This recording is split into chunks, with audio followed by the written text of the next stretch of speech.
ഷൈനിയുടെ സഹോദരി ഭർത്താവ് ജെയ്സനെ വെച്ച് സഭ കാണിച്ച ആ നാറിത്തരം കാണുക. ഷൈനിയുടെയും മക്കളുടെയും മരണമുണ്ടായി 14 ദിവസങ്ങൾ പിന്നിടുമ്പോഴും ആ വിഷയവുമായി ബന്ധപ്പെട്ട കനലുകൾ ഇതുവരെ അണഞ്ഞിട്ടില്ല. നിരന്തരമായ വാർത്തകളെ തുടർന്ന് സഭയുടെ സ്വാധീനത്താൽ രക്ഷപ്പെടുവാൻ സാധ്യതയുണ്ടായിരുന്ന ഷൈനിയുടെ ഭർത്താവ് നോബി ലൂക്കോസ് ജയിലിലായി. നോബിക്ക് ജാമ്യം നിഷേധിക്കപ്പെട്ടു. നോബി 2 ദിവസം പോലീസ് കസ്റ്റഡിയിൽ ആയി. കസ്റ്റഡി സമയം കഴിഞ്ഞതിനാൽ പോലീസ് വീണ്ടും ഇന്നലെ നോബിയെ തിരികെ ജയിലിലാക്കി. ആത്മഹത്യാ പ്രേരണ കുറ്റം കൂടാതെ ഗാർഹിക പീഡന വകുപ്പ് കൂടി പോലീസ് ചേർക്കുവാൻ സാധ്യതയുണ്ട്. കാരണം ഷൈനിയുടെ പരാതിയിന്മേൽ ഏറ്റുമാനൂർ പോലീസ് ഇട്ട FIR പ്രകാരം തൊടുപുഴ JFMC കോടതിയിൽ ഗാർഹിക പീഡനത്തിന് കേസ് നടന്നുകൊണ്ടിരിക്കവെയാണ് ഷൈനിയും മക്കളും ജീവനൊടുക്കിയത്. ഷൈനിയുടെ നാഭിക്ക് തൊഴിച്ച് കരുവാളിച്ച പാടുണ്ടെന്ന് പോലും മെഡിക്കൽ റിപ്പോർട്ടിൽ പറഞ്ഞിട്ടുണ്ട്. ഷൈനിയെ തങ്ങളുടെ മുന്നിലിട്ട് മർദ്ദിക്കുന്നതിന് സാക്ഷികളായ നാട്ടുകാർ വരെയുണ്ട്. ഷൈനി നൽകിയ ഗാർഹിക പീഡന പരാതിയിലെ പ്രതികളായ നോബിയുടെ അമ്മയെയും സഹോദരനായ ബോബിയെയും ഇതുവരെ പോലീസ് പ്രതി ചേർത്തിട്ടില്ല. ഷൈനിയുടെയും കുഞ്ഞുങ്ങളുടെയും മരണത്തെ തുടർന്ന് ജ്ഞാനായ സഭയ്ക്ക് നേരെ പ്രതിഷേധം ഇരമ്പിയപ്പോൾ സനീഷ് പാതിരിയെയും ഒരു യൂട്യൂബറെയും വെച്ച് കുറ്റം മുഴുവൻ ഷൈനിയുടെ വീട്ടുകാരുടെ മുകളിൽ വെച്ച് കെട്ടുവാനുള്ള ഒരു ശ്രമം നടത്തിയിരുന്നു. യൂട്യൂബർ പ്രചരിപ്പിച്ച ശബ്ദ സന്ദേശം ജ്ഞാനായ സഭയിലെ തന്നെ തീവ്ര ശുദ്ധരക്തവാദിയായ സനീഷ് പാതിരിയുടെയാണെന്ന് ഞങ്ങൾ വെളിപ്പെടുത്തിയതോടെ ആ ശ്രമം പരാജയപ്പെട്ടു. ജ്ഞാനായ വിശ്വാസി സമൂഹം സഭയ്ക്കെതിരെ തിരിഞ്ഞതോടെ നിൽക്കക്കള്ളിയില്ലാതെ സഭ ഇപ്പോൾ അവസാന അടവുമായി രംഗത്തിറങ്ങിയിരിക്കുകയാണ്. ജ്ഞാനായ സഭയുടെ മുഖപത്രം എന്ന് പറയാവുന്ന ഒരു ചാനലിൽ ആ ചാനലുകാരനെ കൊണ്ട് ഒരു പ്രസ്താവന നടത്തി ഷൈനിയുടെ പിതാവ് മൃതദേഹം വിട്ടു നൽകുന്നതിന് പണം ആവശ്യപ്പെട്ടു എന്ന തരത്തിൽ. തുടർന്ന് ഈ ചാനലുകാരനെ കോട്ട് ചെയ്തുകൊണ്ട് കഴിഞ്ഞ ദിവസം സഭയുടെ ഒരു ഏജന്റ് ഷൈനിയുടെ ദുരിതമെല്ലാം വിവരിച്ച് അവസാനം യാതൊരു തെളിവുമില്ലാതെ സഭയുടെ ആ ചാനലുകാരൻ പറഞ്ഞ അതേ ആരോപണം അങ്ങ് എടുത്തിട്ടു. കാരിത്താസ് ആശുപത്രിയിൽ 2 ദിവസം മൃതദേഹം മോർച്ചറിയിൽ വെച്ചതിന്റെ പണവും പന്തലിട്ടതിന്റെ പണവും തരണമെന്ന് കണ്ടീഷൻ വെച്ചു എന്നാണ് അദ്ദേഹം പറയുന്നത്. എന്നാൽ ഞങ്ങളുടെ അന്വേഷണത്തിൽ മനസ്സിലാക്കുവാൻ സാധിക്കുന്നത് സഭയുടെ തിരക്കഥയനുസരിച്ച് പ്രശ്നം കൈവിട്ടു പോകാതിരിക്കുവാൻ ഷൈനിയുടെ സഹോദരിയുടെ ഭർത്താവായ ഒരു രാഷ്ട്രീയക്കാരനായ ജെയ്സനെ ആദ്യം അവർ വിലക്കെടുത്തു. മക്കളുടെ മരണത്തിൽ ആകെ തകർന്നിരുന്ന കുര്യാക്കോസിന് ഇവർ പറയുന്നത് പോലെ ഒരു കണ്ടീഷൻ ഉണ്ടാക്കുവാൻ പറ്റുന്ന തരത്തിലുള്ള ഒരു മാനസികാവസ്ഥ ആ സമയത്തുണ്ടായിരുന്നില്ല. ആ സമയം ഷൈനിയുടെ പിതാവ് മക്കളുടെ മൃതദേഹം വെച്ച് വിലപേശുവാനുള്ള ഒരു അവസ്ഥയിലായിരുന്നില്ല എന്ന് നമുക്ക് ഏവർക്കും അറിയാം. അത് ശുദ്ധ അസംബന്ധമാണ്. ഇവിടുത്തെ താപ്പാന ജെയ്സനാണ്. ജെയ്സന്റെ അന്നത്തെ ആ ശബ്ദ സന്ദേശം തന്നെ വെളിപ്പെടുത്തുന്നു ജെയ്സൺ യഥാർത്ഥത്തിൽ ആരാണെന്ന്. ഷൈനിയുടെ സഹോദരിയുടെ ഭർത്താവായ ജെയ്സൺ എന്തൊക്കെ പറഞ്ഞ് ഡീലാക്കിയിട്ടുണ്ടെന്ന് അന്വേഷിച്ച് കണ്ടെത്തിടുന്ന കാര്യമാണ്. ജെയ്സൺ കണക്ക് പറഞ്ഞു വാങ്ങിയിട്ടുണ്ടെങ്കിൽ അത് ഷൈനിയുടെ അപ്പൻ പറഞ്ഞിട്ടാണ് എന്ന് ഒരുപക്ഷെ ജെയ്സൺ പറഞ്ഞിട്ടുണ്ടാവണം. ആ സമയം ജെയ്സനെ വിലക്കെടുത്ത് കാര്യം നടത്തിയെടുത്ത സഭ ഇപ്പോൾ 8ന്റെ പണി തിരികെ കൊടുത്തു. ഇപ്രകാരം ഒരു കൊടുക്കൽ വാങ്ങൽ നടന്നിട്ടുണ്ടെങ്കിൽ ജെയ്സൺ ആ വിവരം പുറത്തുവിടുമോ? യാതൊരു കാരണവശാലും ജെയ്സൺ പുറത്തുവിടത്തില്ല. പിന്നെ ആരാണ് പുറത്തുവിടുവാൻ സാധ്യതയുള്ളത്? അത് കൊടുത്ത സഭ തന്നെയാണ്. ഒരു വഴിക്ക് 2 പക്ഷി. അന്ന് കാര്യവും നടന്നു, ഇന്ന് അത് വെച്ച് പണി കൊടുക്കാനും പറ്റി. ആരെക്കൊണ്ട് ഈ വിവരം പുറത്തുവിട്ടു? സഭയുടെ ഒരു യൂട്യൂബ് ചാനൽ വഴി. അത് ആംപ്ലിഫൈ ചെയ്ത് സഭയുടെ തന്നെ ഒരു ഏജന്റ് ബെന്നി ഇത് യൂട്യൂബർക്ക് ഒരു ശബ്ദ സന്ദേശം ഉണ്ടാക്കി ഇട്ട് കൊടുത്തു. സംഗതി അങ്ങനെ നാട്ടിൽ പാട്ടാക്കി. ആ യൂട്യൂബർ ഇന്നലെ ഷൈനിയുടെയും മക്കളുടെയും മൃതദേഹത്തിന് വില പറഞ്ഞ പിതാവ് എന്ന തലക്കെട്ടോടെ ഒരു വാർത്ത അങ്ങ് കൊടുത്തു. ഇതാണ് സഭയുടെ ബുദ്ധി. ഷൈനിയുടെ അപ്പൻ വളരെ പരുക്കനാണ്, പിശുക്കനാണ്, ആളൊരു ചൊറിയനുമാണ്, എല്ലാം ശരി തന്നെ. പക്ഷേ അദ്ദേഹം ഇവിടെ പണം ചോദിച്ചിട്ടില്ല, മേടിച്ചിട്ടില്ല. ജെയ്സനാണ് ഇതിനുള്ള മറുപടി പറയേണ്ടത്. പക്ഷേ ഷൈനിയുടെയും മക്കളുടെയും മരണത്തിന്റെ പ്രാഥമിക ഉത്തരവാദിത്തം നോബിയുടേതാണ്. രണ്ടാമത് അവരെ ഒരുമിപ്പിക്കേണ്ടിയിരുന്ന ചുമതലയുണ്ടായിരുന്ന ആ സഹോദരൻ പാതിരി ബോബിയുടേതാണ്. മൂന്നാമത് ഈ പ്രശ്നം രമ്യമായി പരിഹരിക്കുവാൻ പറ്റുമായിരുന്ന, ഷൈനിക്ക് ഒരു ഉപജീവനത്തിനൊരു ജോലി നൽകുവാൻ കഴിയുമായിരുന്ന സഭയുടേതാണ്. നാലാമതായി ഷൈനിയുടെ മാതാപിതാക്കൾ അടങ്ങുന്ന ആ കുടുംബത്തിനാണ്. ഒരു കളക്റ്റീവ് റെസ്പോൺസിബിലിറ്റിയാണ് ഉള്ളത്. യാഥാർത്ഥ്യം ഇതാണെന്നിരിക്കെ സൈഡ് വാരം മുഖം മിനുക്കി സഭ വെളുപ്പിരികാരെയും ന്യായീകരണ തൊഴിലാളികളെയും ഇറക്കി രക്ഷപ്പെടുവാൻ ശ്രമിക്കുകയാണ്. അത് പൊളിച്ചെടുക്കുവാനാണ് i2 ന്യൂസ് ശ്രമിക്കുന്നത്. സഭയുടെ ചാനൽ പുറത്തുവിട്ട വെറും കെട്ടുകേൾവിയുടെ അടിസ്ഥാനത്തിൽ സഭയുടെ തന്നെ ഒരു ഏജന്റായ ബെന്നിയുടെ വാക്കുകൾ കേൾക്കുക. നോബിയുടെ അനിയൻ ഉണ്ണി ചുങ്കമ്പള്ളി അച്ഛനെ വിളിച്ചിട്ട് ഇന്നുപോലെ ഒരു സംഭവം ഉണ്ടായി, ആ സംഭവം ഉണ്ടായി. അപ്പോൾ അച്ഛൻ ചോദിച്ചു, എവിടെയാണ് അടക്കിന്റെ കാര്യമെല്ലാം തീരുമാനമായോ എന്ന് ചോദിച്ചപ്പോൾ ഉണ്ണി തന്നെ പറഞ്ഞു, ഞങ്ങൾ അവരുടെ ഷൈനിയുടെ വീട്ടുകാരുമായിട്ട് ആലോചിച്ചുകൊണ്ടിരിക്കുന്നേ ഉള്ളൂ, തൽക്കാലം മോർച്ചറി വെക്കുവാണ്, അതിനുശേഷം അറിയിക്കാമെന്ന് പറഞ്ഞു. ആദ്യം നോബിയുടെ വീട്ടുകാരും ഷൈനിയുടെ വീട്ടുകാരുമായിട്ട് സംസാരിച്ചിട്ട് ഷൈനിയുടെ വീട്ടുകാർ അവരുടെ പെടവപ്പള്ളിയിൽ തന്നെ ഈ മൃതദേഹങ്ങൾ അടക്കം ചെയ്യണമെന്ന് തന്നെയാണ് അവരുടെ ആഗ്രഹം. അതനുസരിച്ച് അവർ അവിടുത്തെ വികാരിയച്ഛനുമായിട്ട് ബന്ധപ്പെട്ടു. അവിടുത്തെ വികാരിയച്ഛൻ നേരെ നമ്മുടെ വികാരിയച്ഛനെ വിളിച്ചിട്ട് പറഞ്ഞു, ഞങ്ങൾക്ക് ഇവിടെ അടക്കാനായിട്ട് ഈ മൃതദേഹങ്ങൾ ഇവിടെ അടക്കാനുള്ള NOC, നമുക്കൊരു ലെറ്റർ കൊടുക്കണമല്ലോ, ആ NOC അവർക്ക് കൊടുക്കണമെന്ന് പറഞ്ഞു. അതനുസരിച്ച് നമ്മുടെ വികാരിയച്ഛൻ പറഞ്ഞു, നമുക്ക് NOC കൊടുക്കുന്നതിൽ തടസ്സമില്ല. അങ്ങനെയാണ് അദ്ദേഹം പിറ്റേ ദിവസം രാവിലെ, ശനിയാഴ്ച രാവിലെ കുർബാന മധ്യേ ഈ മൃതസംസ്കാരത്തിന്റെ കാര്യങ്ങൾ കൃത്യമായിട്ട് പറയുകയും ചെയ്തതാണ്. ഇത്ര മണിവരെ ഇന്ന സ്ഥലത്തുണ്ട്, അതിനുശേഷം അവിടെ പാരിഷാളിൽ പൊതുദർശനമായിരിക്കും. അത്രയും കാര്യം കഴിഞ്ഞ് ഒരു 2 മണിയോടുകൂടി, ഏകദേശം 2 മണിയോടുകൂടി നോബിയുടെ അനിയൻ ഉണ്ണിയും ഉണ്ണിയുടെ ഭാര്യയും നോബിയുടെ മകനായ എഡ്വിനും കൂടി നമ്മുടെ വികാരി അച്ഛനെ കാണാൻ വരുന്നു. എന്നിട്ട് എഡ്വിനെ കൊണ്ട് ഒരാവശ്യം അവിടെ പറയിക്കുന്നു. ഞങ്ങൾക്ക് ഇവിടെ കുടുംബക്കല്ലറയുണ്ട്, എൻ്റെ അമ്മയെയും എൻ്റെ പെങ്ങന്മാരെയും ഇവിടെ അടക്കാനാണ് എനിക്ക് ആഗ്രഹം, അതുകൊണ്ട് അതിനുള്ള സൗകര്യം ചെയ്തു തരണമെന്ന്. അപ്പം അച്ഛൻ പറഞ്ഞു, ഞാൻ ഓൾറെഡി പള്ളിയിൽ ഇതെല്ലാം വിളിച്ചു പറഞ്ഞു, ഇനിയും പ്രശ്നമില്ല, പക്ഷെ നിങ്ങൾ ചെയ്യേണ്ട കാര്യം, നിങ്ങൾ ബന്ധുക്കൾ തമ്മിൽ ഒരു തീരുമാനമാക്കുക. ബന്ധുക്കൾ തമ്മിൽ തീരുമാനമാക്കിയിട്ട് അവിടുത്തെ അച്ഛനെയും എന്നെയും വിളിച്ചറിയിച്ചാൽ അതിനുള്ള അറേഞ്ച്മെന്റ്സ് ചെയ്യാമെന്നും പറഞ്ഞു. ഇതാണ് അവിടെ നടന്നത്. ഈ ചർച്ച അന്ന് മുഴുവൻ നടന്നു എങ്കിലും ഏകദേശം രാത്രി 10 മണിയോടുകൂടി, ഞാനിപ്പോൾ തിരിച്ചു വന്നുകൊണ്ടിരിക്കുക, ശനിയാഴ്ച 10 മണിയോടുകൂടി തിരിച്ചു വന്നുകൊണ്ടിരിക്കുക, ഈ ചുങ്കത്തിൽ നിന്ന് ഒരാൾ എന്നെ ഫോണിൽ വിളിക്കുകയും, ആളുടെ പേര് പറയുന്നത് ശരിയല്ല, എന്നോട് പറഞ്ഞു, ഇതിൽ KCC ഇടപെടണം, അവരുടെ ബോഡി ഇങ്ങോട്ട് കൊണ്ടുവരാനായിട്ട് KCC ഇടപെടണം എന്ന് പറഞ്ഞു. അപ്പം ഞാൻ പറഞ്ഞു, ഒരു കാരണവശാലും KCC ഇതിനകത്ത് ഇടപെടില്ല, കാരണം ഇതൊരു കുടുംബ പ്രശ്നമാണ്, KCCക്ക് ഇതിൽ ഒന്നും ചെയ്യാൻ പറ്റില്ല, അത് കുടുംബക്കാരെന്ത് തീരുമാനിച്ചോ അതനുസരിച്ചേ ചെയ്യാൻ പറ്റുള്ളൂ എന്ന് പറഞ്ഞു. അപ്പം എന്നോട് പറഞ്ഞു, ആകെ ഒരൊറ്റ കണ്ടീഷനേ ഉള്ളൂ, ആ കണ്ടീഷൻ എന്ന് പറഞ്ഞാൽ നോബിയും നോബിയുടെ മകനും വന്നു വേണം മൃതദേഹം ഏറ്റുവാങ്ങാൻ. ഞാൻ പറഞ്ഞു, ആ ഒരു കണ്ടീഷനേ ഉള്ളെങ്കിൽ ഞാൻ അവരോട് ചോദിച്ചു നോക്കാം. അപ്പം സമയം ഏകദേശം ഒരു 10:30 10:30 ഞാൻ നോബിയെ വിളിക്കുന്നത് ശരിയല്ലല്ലോ, വീണ്ടും ഞാൻ ഈ അനൂപിനെയാണ് വിളിച്ചത്. ഞാൻ അനൂപിനെ വിളിച്ചിട്ട് പറഞ്ഞു, അനൂപ്, അവര് ബോഡി ഇവിടെ അടക്കുന്നതിൽ അവർക്ക് തടസ്സമില്ലെന്നാണ് പറയുന്നത്, പക്ഷെ അവരുടെ കണ്ടീഷൻ നോബിയും നോബിയുടെ മകനും അവിടെ ചെന്ന് ബോഡി ഏറ്റുവാങ്ങണം, നിങ്ങളുടെ അഭിപ്രായം എന്താണെന്ന് നോബിയോടും വീട്ടുകാരോടും ചോദിച്ചിട്ട് പറയാൻ പറഞ്ഞു. അപ്പൊ എന്നോട് പറഞ്ഞു, അയ്യോ ഇത്രയും സമയമായില്ലേ, ഞാൻ ഇതേപ്പറ്റി ചോദിച്ചിട്ട് നാളെ എന്നെ വിളിച്ച് പറയാമെന്ന് പറഞ്ഞു. പിന്നെ ഇവർ വിളിക്കുന്നത്, ഈ ഉണ്ണിയാണ് എന്നെ വിളിക്കുന്നത്.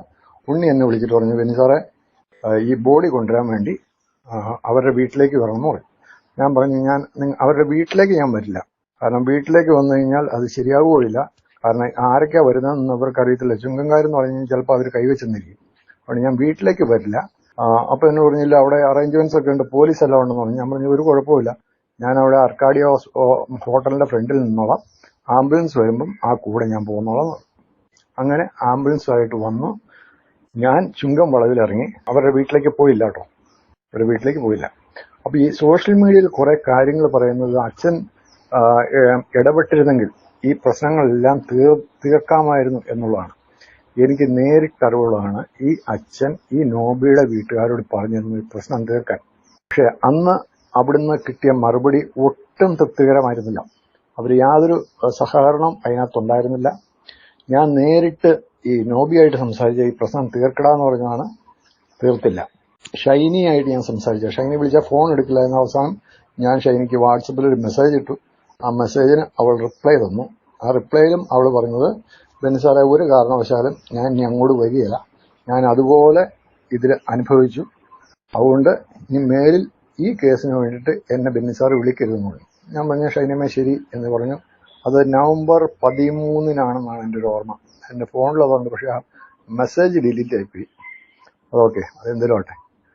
പിന്നെ അതിനുശേഷം എന്ന് പറഞ്ഞാൽ എനിക്ക് നമ്മൾക്കിപ്പോൾ ഈ മീഡിയ കമ്മീഷൻ അപ്പനാദേശ് TV ഒരു വിശദീകരണം ഇറക്കിയിട്ടുണ്ടല്ലോ, അതിൽ പറയുന്നുണ്ട് ബോബി അച്ഛൻ എന്താണ്, ബോബി അച്ഛൻ്റെ ഇതിലെ റോൾ എന്താണ് എന്നുള്ളതിനെ പറ്റി ഒരു റിപ്പോർട്ട് കൊടുത്തിട്ടുണ്ട്.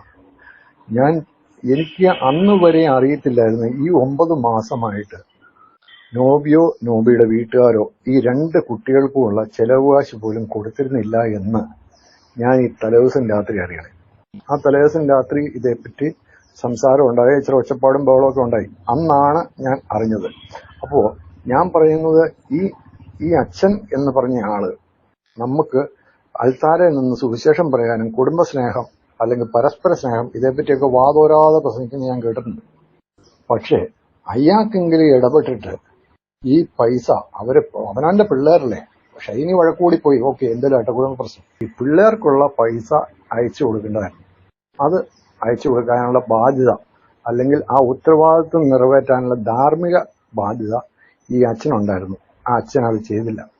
അച്ഛൻ അത് ചെയ്തിരുന്നു എങ്കിൽ ഒരുപക്ഷെ ഇത്രയും ഇത് മുമ്പോട്ട് പോകുമായിരുന്നു എങ്കിലും എനിക്ക് തോന്നുന്നില്ല. ഇനി നമ്മുടെ വികാരി അച്ഛൻ ഇതിൽ ഇടപെട്ടില്ല എന്ന് പറഞ്ഞാണല്ലോ പല സംസാരം. അദ്ദേഹം അവിടെ ഇരിക്കാൻ യോഗ്യനല്ല.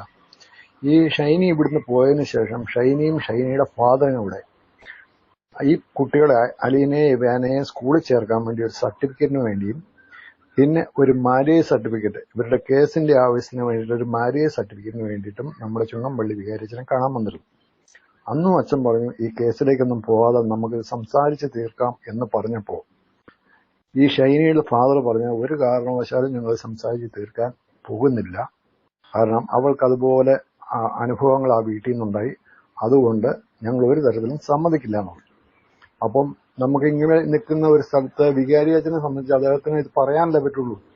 പണ്ട് കാലമൊക്കെ ആയിരുന്നെങ്കിൽ ശരിയായി, വികാരിയച്ഛന്മാർ നമ്മുടെ വീട്ടിൽ വന്ന ഒരു കാര്യം പറഞ്ഞു കഴിഞ്ഞാൽ നമ്മുടെ കാരണവരാ അച്ഛൻ പറഞ്ഞാലേ അത് ചെയ്യും.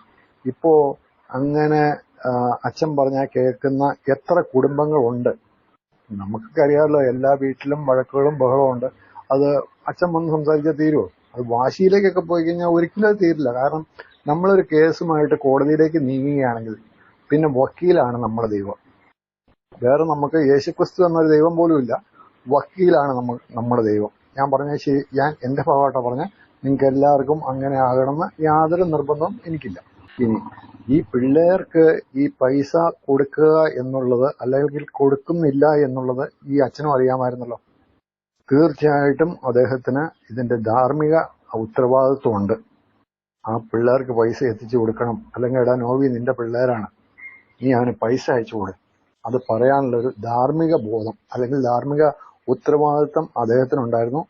അച്ഛൻ എന്ന നിലയിൽ ആ ഉത്തരവാദിത്വം നിറവേറ്റുന്നതിൽ അദ്ദേഹം പരാജയപ്പെട്ടു. തന്നെയല്ല, ഈ അച്ഛൻ ഈ വീട്ടുകാരുടെ വാക്കും കേട്ട് ആ വാശിപ്പുറത്ത് തന്നെ നിൽക്കുകയായിരുന്നു. നിങ്ങൾക്കറിയാലോ, പോലീസ് സ്റ്റേഷനിൽ കരിങ്കുന്നം പോലീസ് സ്റ്റേഷനിൽ ചെന്നപ്പോൾ പോലും അവിടെ സ്റ്റേഷനിൽ അച്ഛനാണ് കൂടുതൽ സംസാരിച്ചത്. അച്ഛൻ പറഞ്ഞത് ഈ കേസായിട്ട് തന്നെ പൊക്കോട്ടെ. ഈ ഷൈനി കുറച്ച് പൈസ എടുത്ത കാര്യം പറയുന്നുണ്ടല്ലോ, ഷൈനിയുടെ വീട്ടിലേക്ക് എടുത്ത പൈസയല്ല. ആ സമയത്താണ് ഈ വീടിന്റെ മെയിൻ്റനൻസും എല്ലാം നടക്കുന്ന ആ സമയത്ത് എടുത്ത പൈസ ആ വീട്ടിലേക്ക് തന്നെ എടുത്തതാ. പക്ഷെ അതിനൊരു കണ്ടീഷൻ അവർ വെച്ച്, ഈ പൈസ ഞങ്ങൾ അടയ്ക്കാൻ തയ്യാറാണ്. ഷൈനിയുടെ പേരിൽ ഒരു കാറുണ്ട്, ഷൈനിയുടെ പേരിൽ ഒരു പിക്കപ്പ് ഉണ്ട്, പിന്നെ ഷൈനിയുടെ പേരിൽ ഒരു ഇൻഷുറൻസ് ഉണ്ട്. ഇത് 3ഉം നോബിയുടെ പേരിലേക്ക് ആക്കിയാൽ ഈ പൈസ അടയ്ക്കാമെന്ന് അച്ഛൻ അവിടെ സമ്മതിച്ചതാണ്. വാസ്തവമായ കാര്യമാണ് കേട്ടോ, തെറ്റല്ല, വാസ്തവമായ കാര്യം. പിന്നെ ഞാൻ ആ കണ്ടീഷൻസിന്റെ കാര്യം പറഞ്ഞല്ലോ. എനിക്ക് അത്രയും വിശ്വസിക്കാവുന്ന ഒരാളാണ് എന്നോട് ഈ കണ്ടീഷനെ പറ്റി പറഞ്ഞത്. അതിനുശേഷമാണ് ഒരു 3 ദിവസം മുമ്പാണ് ഞാൻ കൃത്യമായിട്ട് അറിയുന്നത് ഇതിന് 3 കണ്ടീഷൻസ് ആണ് ഉണ്ടായിരുന്നത്. 1, നോബിയും പിള്ളേരും അവിടെ വരണം. 2, അവിടെ കുറച്ചു നേരം ആ വീട്ടില് പൊതുദർശനത്തിന് വരണം. 3ാമത്തെ കണ്ടീഷൻ, നമ്മുടെ തല കറങ്ങിപ്പോകുന്ന ഒരു കണ്ടീഷനാണ് ആ വീട്ടുകാർ വെച്ചത്. ഈ മരണത്തെ തുടർന്ന് അവർക്ക് കാരിത്താസിൽ 2 ദിവസം വെക്കേണ്ട വന്നു, വീട്ടിൽ പന്തലിടേണ്ട വന്നു. ഇതിന്റെ എല്ലാ ചെലവുകളും നോബി തരണം. നോബി തന്നാൽ ഈ ബോഡി വിട്ടുകൊടുക്കാമെന്നാണ് പറഞ്ഞത്. എന്നോട് പോലും ഈ 3ാമത്തെ കണ്ടീഷൻ എന്നോട് പറഞ്ഞിരുന്നില്ല. ഞാൻ മിനിയാന്നാണ് അതോ 4ാം നാളാണോ ഞാൻ ഈ വിവരം പറഞ്ഞ, വിവരം അറിഞ്ഞ, പക്ഷെ ഞാൻ ആരോടും വെളിയിൽ ഞാൻ വിട്ടില്ല. ഇപ്പൊ അപ്പനാദേശ് ടിവിയിൽ തന്നെ ഇത് പറയുന്നുമുണ്ട്. അപ്പോൾ ഞാൻ ഒന്ന് ചോദിച്ചോട്ടെ, സ്വന്തം മകളുടെയും കൊച്ചുമക്കളുടെയും മൃതദേഹങ്ങള് വെച്ച് വില പറഞ്ഞ് ആ അപ്പനെ, ഷൈനിയുടെ അപ്പനെ എന്ത് വിളിക്കണം, അല്ല ആ ഷൈനിയുടെ വീട്ടുകാരെ എന്ത് വിളിക്കണം? അതുകൊണ്ട് നമ്മൾ ചിന്തിക്കണം. അതൊന്ന്. 2, ആ കണ്ടീഷൻ സമ്മതിച്ച് ആ കാശും കൊടുത്ത് ഈ ബോഡി ഇവർക്ക് ഇങ്ങോട്ട് കൊണ്ടുവരേണ്ട എന്തെങ്കിലും ഒരു ആവശ്യം ഉണ്ടായിരുന്നു? ഒരാവശ്യം ഉണ്ടായിരുന്നില്ല. അവരുടനെ വാശി പിടിച്ചു, ശരി എന്നാൽ കാശ് കൊടുത്തിട്ട് തന്നെ നമ്മുടെ ഭാഗം വിജയിക്കണം. ഇതാണ് അവർക്ക് പറ്റിയ ഏറ്റവും വലിയ തെറ്റതാണ്. അവർക്ക് ശരിയാണ്, അവിടെ ഒരു സംഭവം ദുരന്തം ഉണ്ടായി, നമ്മുടെ ആരുടെ ഭാഗത്ത് തെറ്റ് എന്നുള്ള കാര്യം നമുക്കറിയത്തില്ല. തെറ്റുണ്ടായി, രണ്ടുപേരുടെ ഭാഗത്ത് തെറ്റുണ്ടായി. എങ്കിൽ അവരെ ചെയ്യേണ്ടിയിരുന്നത്, എന്റെ അഭിപ്രായത്തിൽ ചെയ്യേണ്ടിയിരുന്നത്, അവരെ പോലീസ് സ്റ്റേഷനിൽ പോയി പറയുക, ഇന്നപോലെ ഞങ്ങൾക്ക് ബോഡി കാണണം എന്ന് പറഞ്ഞാൽ പോലീസുകാർ അത് അറേഞ്ച് ചെയ്ത് കൊടുത്തേനെ, അത് അവിടെ തന്നെ അടക്കം ചെയ്ത് ഇത്രയും ഈ വിവാദങ്ങളിലേക്ക് വരില്ലായിരുന്നു. അപ്പൊ ഞാൻ പറയാൻ ഉദ്ദേശിച്ചത്, ദയവേത് നിങ്ങൾ ഈ വാട്സപ്പിൽ ചേന്നാക്കുഴി അച്ഛനെ പറ്റി അച്ഛൻ അങ്ങനെ ചെയ്തില്ല ഇങ്ങനെ ചെയ്തില്ല എന്നൊക്കെ പറയുന്നുണ്ട്. അതെല്ലാം തെറ്റാണ്. ഈ കാര്യം എനിക്കറിയാവുള്ളൂ കേട്ടോ. ബാക്കി എന്നൊക്കെ വാട്സപ്പിൽ വരുന്നുണ്ട് എന്നുള്ള കാര്യം എനിക്കറിയില്ല. ഈ കാര്യത്തിൽ നമ്മുടെ അച്ഛന്റെ ചുമതലകൾ കൃത്യമായി ചെയ്തിട്ടുണ്ട് കേട്ടോ. ആദ്യം പിടിച്ചു നിർത്തി ഉപദേശിക്കുക, അടുത്ത നിമിഷം കുനിച്ചു നിർത്തി ഊഞ്ഞാലാട്ടുക. ഇത്തരം PR ടെക്നിക്കിന്റെ കോൺസെപ്റ്റ് എന്ന് പറയുന്നത് if you are not able to convince just confuse. ആ പണിയാണ് ആ വെളുപ്പിരി യൂട്യൂബർ ചെയ്യുന്നത്. തലേ ദിവസം സഭയുടെ ചാനലിൽ കേട്ട ഊഹാപോഹം സഭയുടെ തന്നെ ഏജന്റ് ബെന്നി പറയുന്നത് കേട്ട് ഷൈനിയുടെ മാതാപിതാക്കളെ കൊല വിളിച്ചിട്ട് അടുത്ത ദിവസം തന്നെ കൊടുത്തു, ഷൈനി വീട്ടിൽ കൊല്ലാക്കൊല ചെയ്യപ്പെടുകയായിരുന്നു എന്ന അയൽവാസിയുടെ ആ പ്രതികരണം. അവരുടെ അപ്പം തന്നെ പറയുമല്ലോ, കല്യാണം കഴിച്ച നാൾ തൊട്ട് അത് പീഡനമാണ്, ഇടിയും തൊഴിയും ചവിട്ടും കൊണ്ട് തന്നെയാണ് കിടന്നിരുന്നത്. കേസൊക്കെ അവസാന ദിവസം ഈ 9 മാസം മുമ്പ് ഇവരുടെ വീട്ടിലേക്ക് വരാനിടയുണ്ടായ അന്നത്തെ പീഡനത്തിനാണ് കേസുണ്ടായിരുന്നത്. തൊടുപുഴ കോടതിയിലും കുടുംബ കോടതിയിലും നോബിയുടെ അപ്പനെ കാണാൻ പോയതാണ്, മേലാത്ത ആളിനെ കാണാൻ പോയതാണ്. അപ്പൊ ഞങ്ങളുടെ മുമ്പിലാണ് ഇത് രാവിലെ തൊട്ട് ഇടിയും ചവിട്ടും തൊഴിയും എല്ലാം ഉണ്ടായിരുന്നു. അപ്പം അത് കരഞ്ഞ് നിറവിളിച്ച് ഞങ്ങളുടെ മുമ്പിലോട്ട് വന്നു. അന്നേരം ഞങ്ങളുടെ മുമ്പിലിട്ട് അതിനിട്ട് ചവിട്ടുമായിരുന്നു. ഞങ്ങൾ കണ്ടതാ. അന്ന് രാത്രി തന്നെ ഷൈനയുടെ വീട്ടിൽ ചെന്ന് പറയുകയും ഈ നോബി ഫോണിൽ വിളിച്ച് അവളെ കൊണ്ടുപോയില്ലെങ്കിൽ ചവിട്ടി കൊന്നുകളയും എന്നൊക്കെ പറഞ്ഞ് ഭീഷണിപ്പെടുത്തി. പിന്നെ അപ്പൻ രാത്രി ചെന്ന് ഓട്ടോറിക്ഷയിൽ ചെന്ന് ഈ 2 പെൺമക്കളെയും മകളെയും ഷൈനിയെയും കൂട്ടി കൊണ്ടുവരുമായിരുന്നു പാതിരാത്രിയിൽ. അന്നേരം പോരുന്ന വഴിക്ക് അവരോട് തൊടുപുഴയിലെ പോലീസ് സ്റ്റേഷനിലും റിപ്പോർട്ട് ചെയ്തിട്ടാ ഗാർഹിക പീഡനം. നാട്ടിലുള്ളവർക്കെല്ലാം അറിയാം.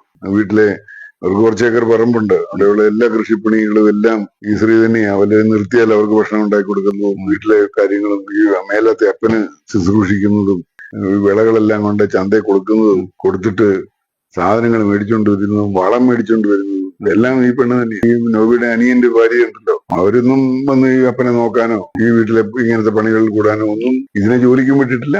അപ്പനെ നോക്കാനും വീട്ടിലെ പണികൾ നോക്കാനും ആശുപത്രിയിൽ പോയി നിന്നപ്പോഴും ആശുപത്രിയിൽ പോയി കിടന്നപ്പോഴും അതിന് മരുന്ന് കൊടുക്കുന്നതും ഇയാൾക്ക് ഭക്ഷണം കൊടുക്കുന്നതും ഉണ്ടാക്കി കൊടുക്കുന്നതും എല്ലാം കുളിപ്പിക്കുന്നതും എല്ലാം ഈ പെണ്ണ. എന്നിട്ട് പോലും പാപ്പം പോലും അതിന് അഗൻസ്റ്റ് ആയിട്ട് തിരിഞ്ഞില്ലേ. ഈ മരിച്ച 2 മക്കൾ പോലും ആ മനുഷ്യനെ എന്ത് സന്തോഷമായിട്ട് അവിടെ എന്ത് തമാശയും പറഞ്ഞ് അയാള് ജീവിച്ചിരുന്നത് തന്നെ ഈ പെൺകൊച്ചുങ്ങളുടെ ഈ സന്തോഷവും ആ അന്തരീക്ഷമായിരുന്നു. എന്നിട്ട് ആ പിള്ളേരെ എല്ലാം തള്ളി കളഞ്ഞില്ലേ. അതേ ഉള്ളൂ. വൈദികനായിട്ട് എന്ത് കാര്യം? മനുഷ്യനാകണം ആദ്യം. മനുഷ്യനായി കഴിഞ്ഞല്ലേ വൈദികനും പോലീസും പട്ടാളവും ഒക്കെ ആവുള്ളൂ. മനുഷ്യത്വവും മനുഷ്യനാകുക എന്ന് പറയുന്നത് എല്ലാവർക്കും പറഞ്ഞിട്ടുള്ളതല്ലല്ലോ. അതുകൊണ്ട് വൈദികനാണൊന്നുമില്ല, മനുഷ്യരായ നീതിബോധമുള്ള ഏത് മനുഷ്യനാണെങ്കിലും ഇടപെടൽ ഉണ്ടായിട്ടില്ല. ഇത്രയേ ഉള്ളൂ. ഇപ്പൊ അവനോട് ഇല്ലല്ലോ. അവൻ 2 മാസം കൂടും 3 മാസം കൂടും വരുന്നു. വീട്ടിലെ കാര്യങ്ങളെല്ലാം നോക്കുന്ന അവളാണ്. ഇനി എന്തുണ്ടായാലും ഈ കടം എടുക്കുന്നത് തന്നെ ഒരു കരുത്ത് വെച്ച് കൊടുക്കുന്ന പോലെയല്ലേ.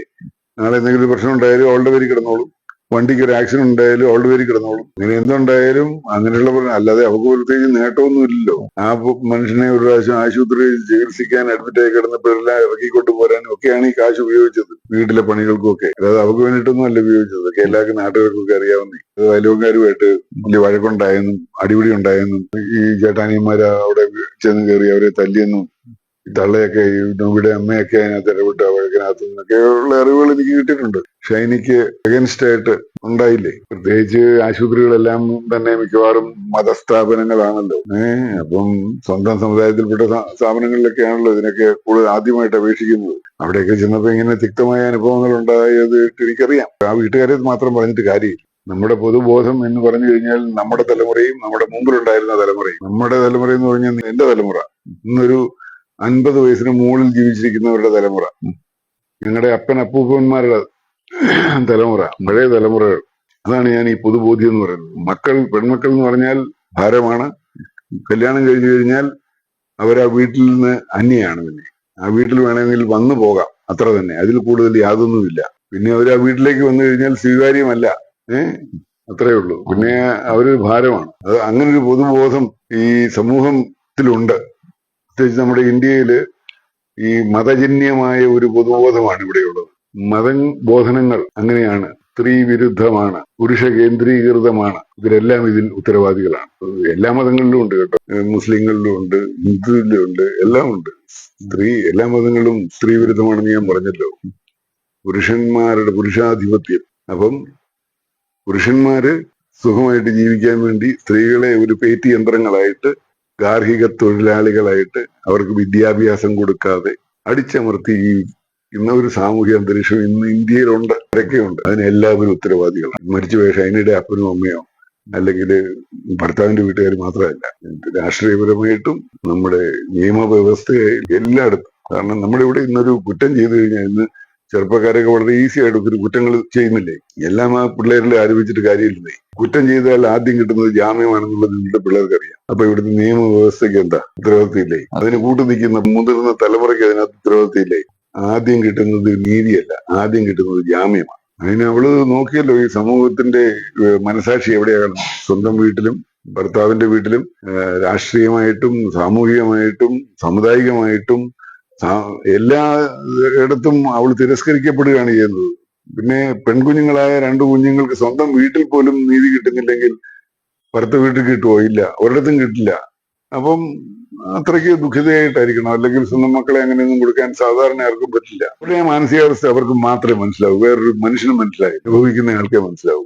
ഷൈനിയുടെ മാതാപിതാക്കളെ സംശയനിഴലിലാക്കിയ, സഭയുടെ അച്ചാരം വാങ്ങി സകലതും അട്ടിമറിച്ച ഷൈനിയുടെ സഹോദരി ഭർത്താവ് ജെയ്സണെ കാര്യമായി ചോദ്യം ചെയ്താൽ ഷൈനിയും മക്കളും മരിച്ചു വിറങ്ങലിച്ച് മോർച്ചറിയിൽ കിടന്നപ്പോൾ അതിൻ്റെ പിന്നാമ്പുറത്തുകൂടി അരങ്ങേറിയ ആ പൊറാട്ട നാടകങ്ങൾ വെളിയിൽ വരും. ഇനി സഭയാണ് പറയേണ്ടുന്നത്. എത്ര കൊടുത്തു, എന്തൊക്കെ പറഞ്ഞാണ് മേടിച്ചത്, എപ്രകാരമാണ് കൊടുത്തത്, കണ്ടീഷനുകൾ എന്തൊക്കെയായിരുന്നു എന്ന്. കുറ്റമെല്ലാം ഷൈനിയുടെ വീട്ടുകാരുടെ മണ്ടയിൽ കെട്ടിവെക്കുവാനുള്ള അരമന കിങ്ങിണികളുടെ ഈ PR പരിപാടികൾ പ്രേക്ഷകർ ദയവായി തിരിച്ചറിയുക. ഒരൊറ്റ ആരോപണം കൊണ്ട് പൊതുജനങ്ങളുടെ ദേഷ്യം മുഴുവൻ ഷൈനിയുടെ അപ്പൻ്റെ മുകളിലേക്കായി. സഭയോടുള്ള വിദ്വേഷം ആവിയായിപ്പോയി. അതാണ് അവരും ആഗ്രഹിച്ചത്. ഇനി സഭയുടെ ചാനലിൻ്റെയും ഏജന്റ് ബെന്നിയുടെയും ഉത്തരവാദിത്തമാണ് പണം ചോദിച്ചു അത് കൊടുത്തു എന്നതിനുള്ള തെളിവ് ഹാജരാക്കേണ്ടത്. ജെയ്സണും മറുപടി പറയണം. ഷൈനിയുടെ അപ്പനെ ഞങ്ങൾ വെള്ളപൂശുവല്ല. അപ്രകാരം ചെയ്തിട്ട് ഞങ്ങൾക്ക് എന്ത് നേട്ടമാണ് കിട്ടാനുള്ളത്? ഷൈനിയുടെയും മക്കളുടെയും മരണത്തിൽ നിന്ന് ഷൈനിയുടെ മാതാപിതാക്കൾക്കും സഹോദരങ്ങൾക്കും മാറി നിൽക്കുവാൻ പറ്റില്ല. അത് യാഥാർത്ഥ്യം തന്നെയാണ്. അവരുടെ ഭാഗത്തും തെറ്റുകൾ ഉണ്ടായിട്ടുണ്ട്. പക്ഷേ അവസാനം സകല കുറ്റവും ഇവരുടെ മുകളിൽ കെട്ടിവെച്ച് യഥാർത്ഥ പ്രതികൾ രക്ഷപ്പെടുവാൻ അനുവദിക്കരുത്. വെളുപ്പിക്കുവാൻ എന്തൊക്കെ PR പരിപാടികളുമായി വന്നാലും അത് പൊളിച്ചെടുക്കുവാൻ സത്യം തേടുന്ന കണ്ണുകളുമായി i2i ന്യൂസ് എന്നും ഉണ്ടാവും. i2i news, an eye for truth. i2i news, an eye for truth. i2i news subscribe ചെയ്തിട്ടില്ലാത്തവർ ഇപ്പോൾ തന്നെ സബ്സ്ക്രൈബ് ചെയ്യുക. നോട്ടിഫിക്കേഷൻ ലഭിക്കുവാൻ ബെൽ ബട്ടണും അമർത്തുക.